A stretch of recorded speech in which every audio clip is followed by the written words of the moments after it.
Good morning mga Q, magandang araw mga Q. Welcome po dito sa aking Facebook page, Kuya Q TV, sa aking YouTube channel, Software Q TV. Ayan po sa mga nagre-request po ng vlog, road trip natin dito po sa sitio Dumlog.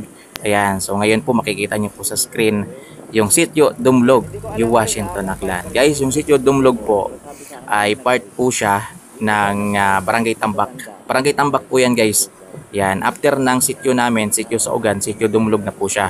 Then paikot niyan, madadaanan mo, sitio Kamanggahan, Asaret. Yan, yun lang naman yung madadaanan mo dyan guys. So yan po sa mga taga dito po na matagal-tagal na pong hindi nakakauwi dito sa sitio Dumlog. Ganito na po yung sitio Dumlog ngayon guys. Medyo malayo-layo na po sa dating muka ng sitio Dumlog. Yan, so kitang-kita nyo naman guys. Nakita nyo ba kanina guys, marami pong nagbebenta ng kawayan dito sa sitio Dumulog. Ayan kung naghahanap kayo ng kawayan, pangpagawa ng bahay ninyo o gagamitin ninyo sa talabahan ninyo, pwede po kayo pumunta dito sa sitio Dumulog, Washington, Aklan. Kasi dito guys, marami pong nagbebenta ng kawayan. So marami pong nagbebenta ng isda dito guys. Mga fresh from the farm, hindi fresh from siyempre sa karagatan na malawak ng New Washington. So dyan po nila kinukuha yung mga isda na binabenta nila dito guys. Kaya fresh na fresh po yan. Nakitang-kita nyo naman guys. So marami pong gumagawa ng mga magagandang bahay po dito guys. Nag-improve na po talaga. Marami na po talagang may kaya o yayamanin dito sa sitio Dumlog siguro guys, dahil siyempre may mga seaman na rin po sila, may mga abroad na rin po sila, kaya hindi na po talaga sila magpapahuli guys yan sa pamumuhay. Kumbaga maganda-ganda na po talaga yung pamumuhay nila at congrats po sa inyo guys. Yan, so kita nyo naman grabe yung mga bahay, naglalaki yung mga bahay na yan guys.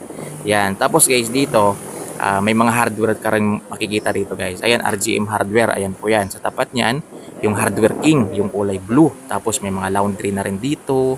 Ayan, meron na rin restaurant na nandito po sa sitio Dumulog. Kita nyo naman, Yan, napakaganda po ng bahay na yan.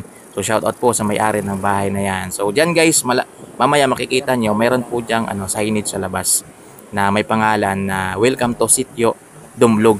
Para ma-identify mo talaga kung anong sitio ka na. 'Di ba? Kasi malay mo, hindi mo na mamalayan, ibang sitio ka na pala. So ayan yan, yun. Yun yung sinasabi ko, sitio Dumlog. Welcome to sitio Dumlog. So ayan guys, papasok tayo diyan kasi part pa rin po yan ng sitio Dumlog eh. Yun yung pagkaalam po, part pa rin po yan ng sitio Dumlog. Kita nyo naman guys, napakaganda po ng mga bahay na nandito. Dikit-dikit po yung mga bahay na nandito guys sa sitio Dumlog. Tapos meron lang pader dito sa gilid.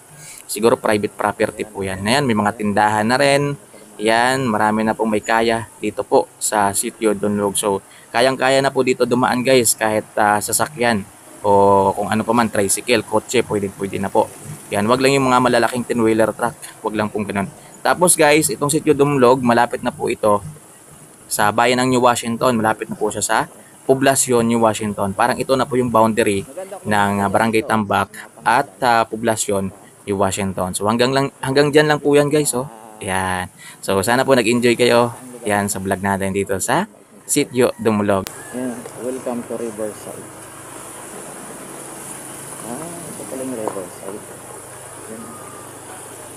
Yan, Riverside.